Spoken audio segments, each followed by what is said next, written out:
Ya, kita lanjutkan diskusi. Nampaknya Bang Henry Satrio dari tadi sudah memberikan mimik muka yang geleng-geleng, ngangguk-ngangguk, ketawa, senyum. Itu maknanya apa, Bang? Apakah Anda juga akhirnya kemudian tidak menyangka Prabowo betul-betul menggandeng Gibran?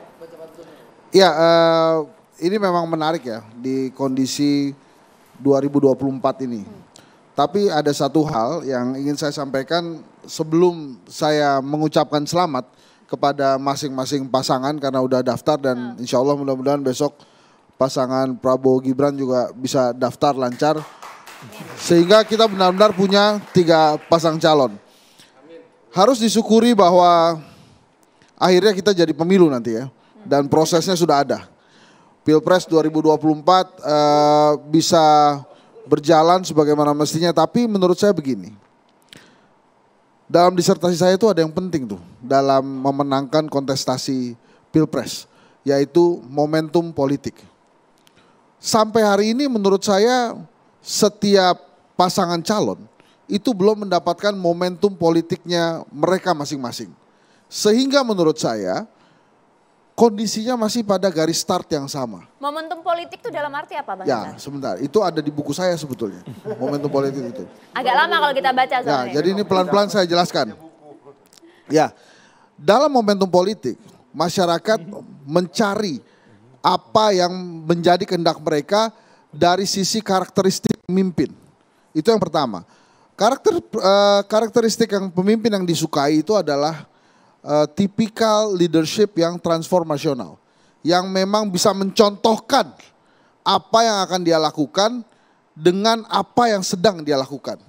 Jadi kalau misalnya ada yang mengatakan bahwa saya menjunjung tinggi demokrasi, ya pada saat ini sebagai pemimpin dia juga menjunjung demokrasi, menjunjung tinggi kesetaraan dan lain-lain gitu.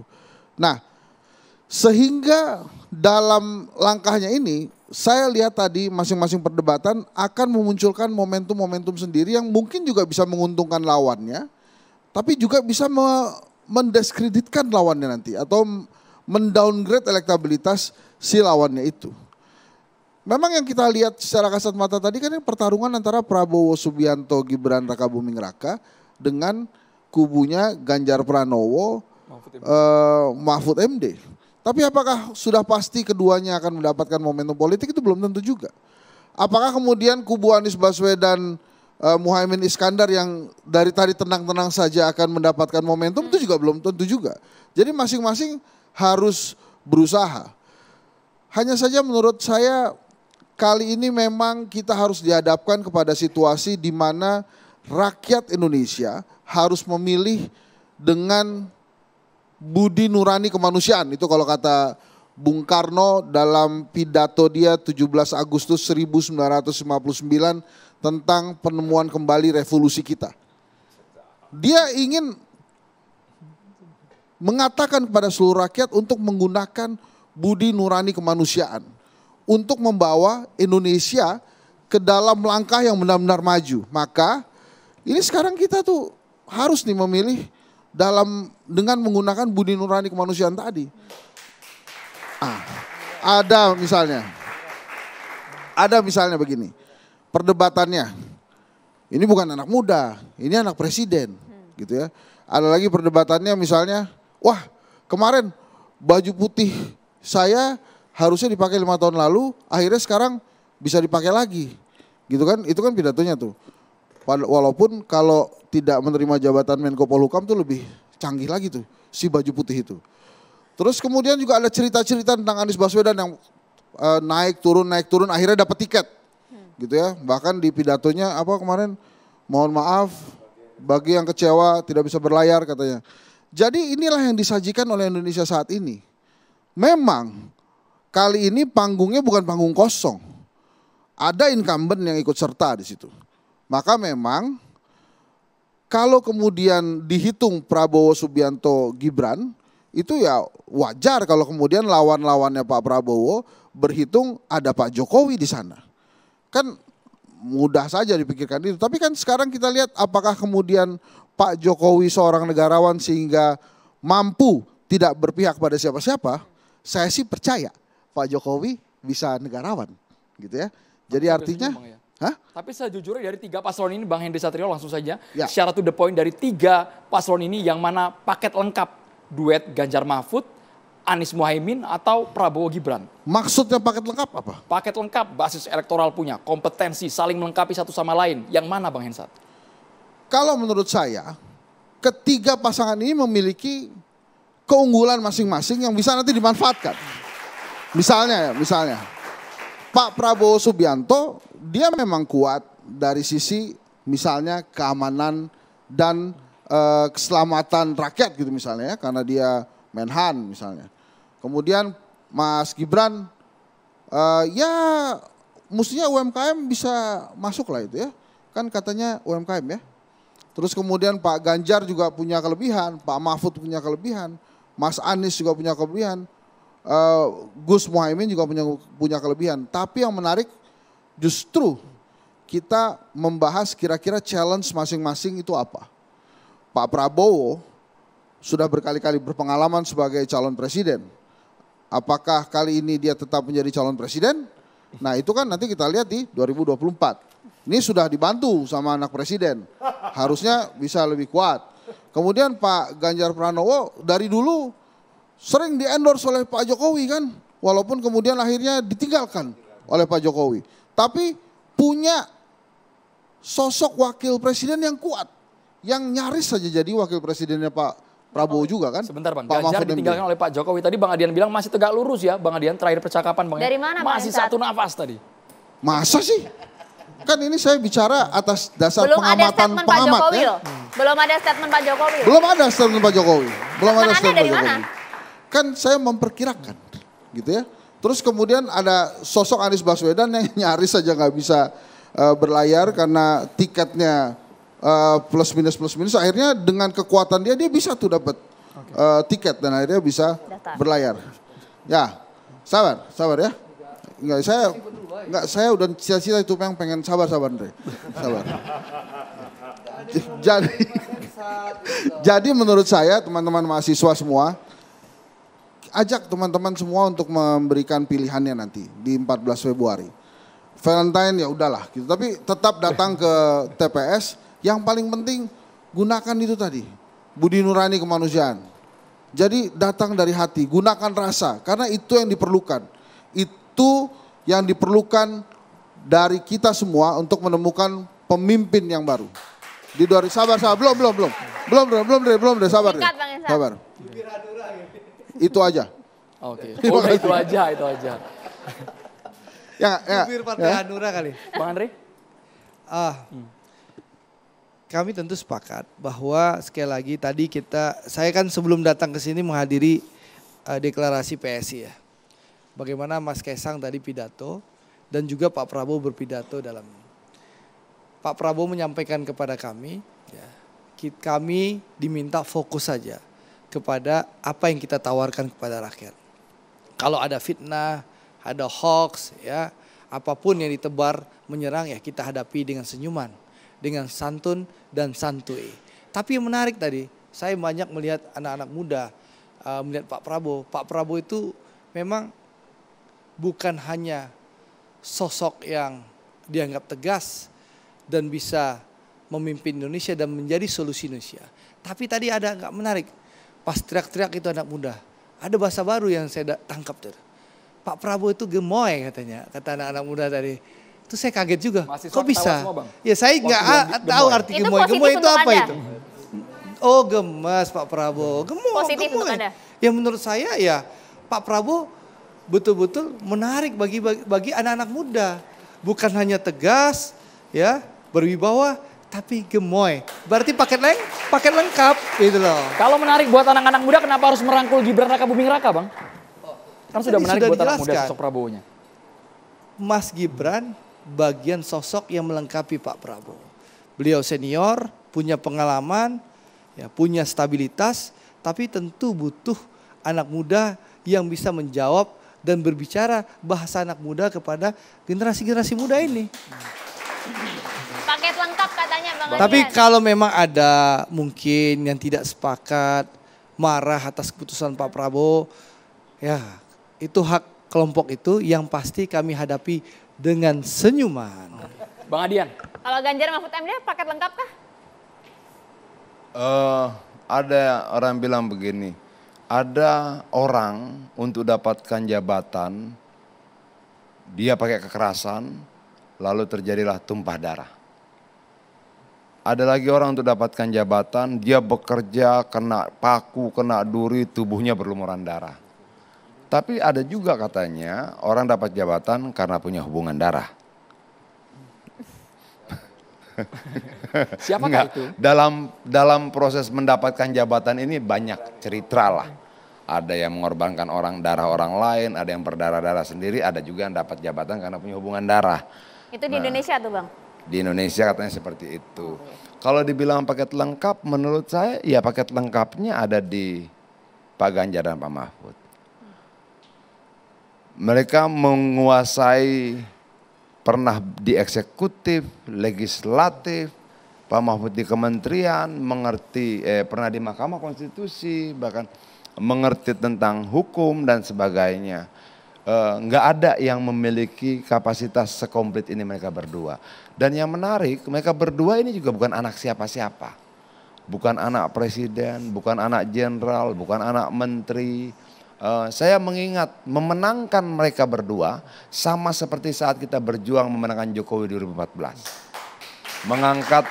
Mengangkat orang yang bukan anak siapa-siapa, kita perjuangkan sepenuh hati, kita kerahkan seluruh tenaga untuk menjadi presiden.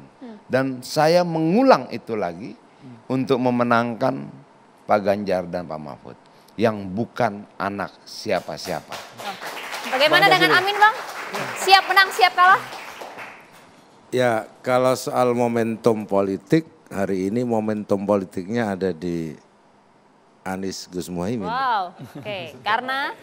Karena memang begini, awalnya kan ini berebut antara keberlanjutan itu. Terus Pak Ensa tanya, yang satu berpindah posisi tanpa klarifikasi yang jelas sampai hari ini kan. Jadi kata Pak Adian tetap di tegak lurus. Gitu. Yang satunya faktanya enggak, kan itu. Nah, pasangan Amin tidak akan memperdulikan itu karena memang dari awal pasangan Amin melihat gerak masyarakat ingin satu perubahan. Maka yang dinarasikan adalah perubahan. Bentuknya Amin Anies Gus Muhaimin ini dua-duanya latar belakangnya aktivis. Yang kemudian dia dengan pengalaman yang panjang, karir di politik, karir di kampus, sama-sama pernah menjadi menteri pada akhirnya. Nah, tetapi yang ingin saya katakan bahwa publik hari ini sudah dari hiruk pikuk yang ada, hari ini publik melihat kelihatannya Amin lah yang akan menyelamatkan Indonesia. Oke. Semua boleh yang saling klaim, akan tapi kita memberikan tunggu harapan ya baru, yang tidak saling bertengkar di situ, tapi membangun kesetaraan, keadilan, ide-ide yang ditawarkan, ide-ide yang memang tidak ingin memfitnah yang lain. Kita juga ingin pemilu ini kita hadapi dengan senyuman, dan saya pikir publik lambat laun itu yang diadu adalah track record, gagasan, prestasi. Itu yang kemudian ditakar di masing-masing. Itu yang kita tunggu nanti ya Bang ya. Ya. Baik, terima kasih Bapak-Bapak. Terima kasih Bapak-Bapak sudah di Carta Demokrasi. Oke. Mahasiswa sudah melihat itu mana pasangan yang ideal dan tidak. Ya tentu punya masing-masing ya. Ya. Apakah mantan jenderal dengan anak presiden itu ideal? Kembali ke publik. Apakah pakar hukum dengan gubernur? Kembali ke publik. Namun yang jelas publik sudah punya nalar yang cerdas hari ini untuk melihat sekian tahun, 25 tahun era reformasi ini ingin demokrasi memberikan dan mempercepat kesejahteraan. Ya. Saling klaim boleh ya Bang, keadilan, tapi gitu. Gagasan dari setiap paslon yang kita akan tunggu. Usai jeda, saat lagi kami akan kembali untuk Anda.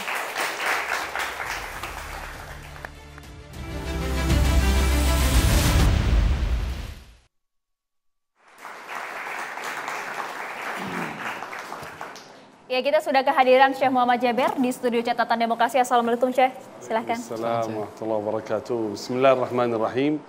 Assalamualaikum warahmatullahi wabarakatuh.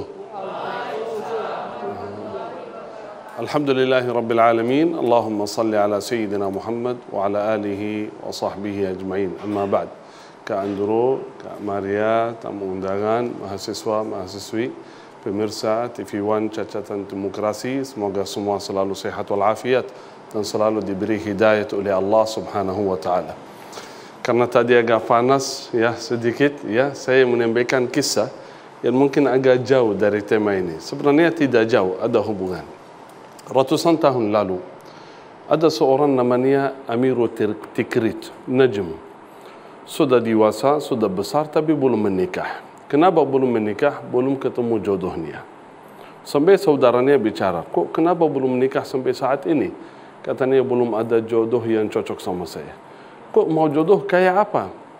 Kata beliau, uridu zawjatan salihah. Saya mencari istri yang salihah, yang melahirkan anak yang baik, mendidik dengan baik, dan besok menjadi panglima yang membebaskan Masjidil Aqsa. Yang membebaskan Masjidil Aqsa. Kaget saudaranya. Oh, impiannya sangat besar ini. Ya, kata beliau, man akhlasan niyyah razaqahullah. Siapa yang niatnya baik, ikhlas, tulus, razaqahullah, Allah memberikan sesuai niatnya, insya-Allah. Tapi udah lama belum ketemu jodohnya. Akhirnya beliau duduk sama seorang guru di masjid. Ngobrol, diskusi masalah ilmu. Tiba-tiba datang seorang perempuan dari belakang pintu. Beliau berkata, ya Syekh, tadi dipanggil, ada apa? Syekh berkata, kemarin ada seorang pemuda yang datang ke rumah, melamar, mau nikah sama fulana. Kenapa tolak? Kenapa tidak menerima? Kata beliau, mohon maaf Syekh, enggak cocok sama saya. Kenapa enggak cocok? Orangnya kaya, ganteng, gagah, punya nama. Mau suami kayak apa? Kata seorang perempuan, uridu zawjan salihan. Saya mencari suami yang salih, yang kami melahirkan anak, yang besok menjadi panglima yang membebaskan Masjidil Aqsa. Kalimat yang sama, subhanallah. Langsung kaget orang ini. Kata, ya Syekh, siapa ini? Kata beliau, kenapa? Itu orang biasa, perempuan dari keluarga miskin di kampung kami. Itu yang kami cari. Kenapa? Beliau mengucapkan kalimat yang sama. Harapan kami melahirkan anak yang baik, mendidik dengan baik, yang besok menjadi panglima yang insya Allah membebaskan Masjidil Aqsa. Akhirnya mereka dua bernikah. Mereka melahirkan anak yang namanya Salahuddin Al-Ayyubi. Subhanallah.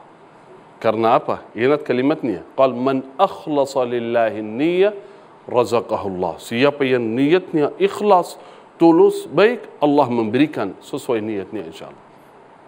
Dua pesan dari kisah ini. Yang pertama, saudara, dimanapun anda berada, jangan sampai lupa Palestina. Ini kesempatan bagi saya menyampaikan ke seluruh pemirsa, walaupun bukan kita bahas mengenai Palestina, tapi Palestina itu negeri setiap orang muslim. Wajib bagi setiap orang membela Palestina. Sebenarnya yang terjadi sekarang di Palestina bukan ada hubungan hanya bagi seorang muslim. Setiap orang manusia yang punya akal sihat, yang punya jiwa, dia peduli dengan Palestina. Sebagaimana kita lihat di mana-mana, orang Barat, Amerika, orang yang non-Islam, tapi mereka tetap membela Palestina. Usahakan kita sama-sama berjuang bersama saudara kami di Palestina. Belum bisa saat ini kita berjuang dengan jiwa, berjuang dengan harta, berjuang dengan sosial media, dimanapun, share, komentar, bikin konten, share kemana-mana mengenai Palestina dan berdoa semoga ya Rabb segera dibebaskan oleh Allah Subhanahu wa taala. Pesan yang kedua, ingat ucapan dari suami dan istri. Man akhlasa lillahi niyyah razaqahullah. Kita berjuang. Harapan kami mempunyai pemimpin yang amanah, yang adil, yang memajukan negara dan bangsa Indonesia. Ingat pesan, man akhlasa lillahi niyyah razaqahullah. Siapa yang niatnya tulus, baik, ikhlas, Allah menerima. Semoga ya Rabb Allah berikan pemimpin yang memajukan negara dan bangsa Indonesia. Amin ya rabbal alamin. Barakallahu fikum. Assalamualaikum warahmatullahi wabarakatuh. Waalaikumsalam warahmatullahi wabarakatuh. Terima kasih banyak Syekh Muhammad Jaber, Bang Andre Rosiade, Bang Noel terima kasih, Bang Hensa terima kasih sudah hadir. Terima kasih juga Bang Jazilul, Mas Eko, Bang Adian, dan juga kita berikan tepuk tangan untuk mahasiswa Universitas Bakti dan juga Ibnu Khaldun Jakarta. Langsung saja kami akhiri catatan demokrasi malam hari ini. Saya Maria Segaf. Dan saya Andromeda Mercury. Selamat malam, terima kasih. Sampai jumpa.